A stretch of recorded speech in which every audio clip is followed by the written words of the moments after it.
Good morning, HMS. I'm here to start with our week 6 of remote learning.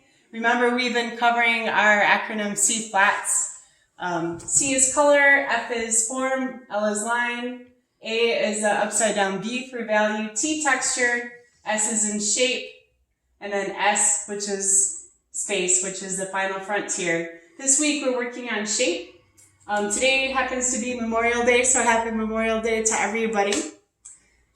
We have two different kinds of shapes: geometric, which would be squares, triangles, circles, diamonds, all those kind of man-made shapes. And we have organic shapes. Organic shapes are things found in nature, like people, our bodies, trees, flowers, plants, anything that's an irregular shape.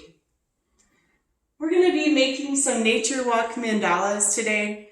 A mandala is a shape that's found in nature. You can see those in cobwebs where they kind of start in the middle and then go out. You can see them in tree rings. If you've ever cut a tree or seen the inside of a tree and what it looks like with the little rings radiating out to the middle. You can see them in sunflowers where it has a circle in the middle and then flower petals going out.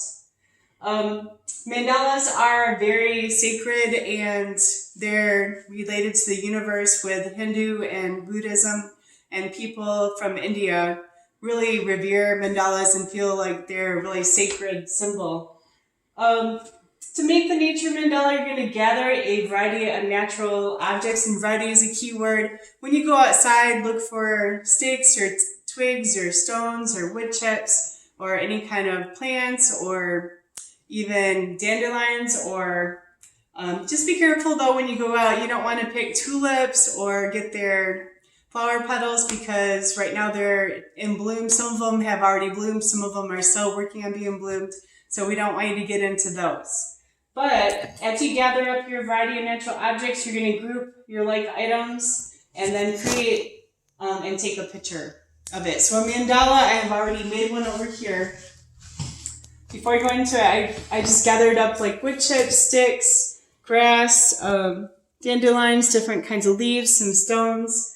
I did not incorporate wood chips in there, so I started in the middle and just started working my way out. So if you think of it kind of as a wheel spoke or just kind of a circular pattern, if you've ever worked in the adult coloring books, there's a lot of mandalas in there.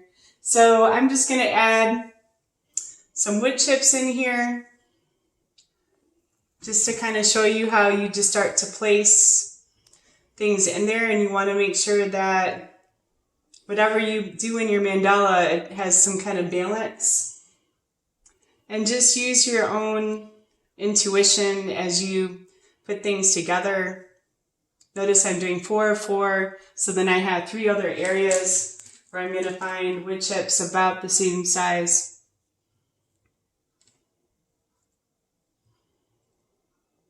So I'm just adding another element into my mandala that I've already started before the video, just to kind of give you a sense of what I was doing.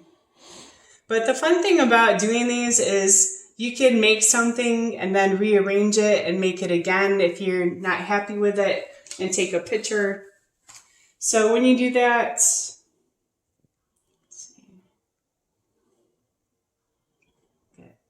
camera out. So what you're going to do is just snap a picture of your mandala, and then after that upload it into the Google Classroom. And you can even take a couple pictures.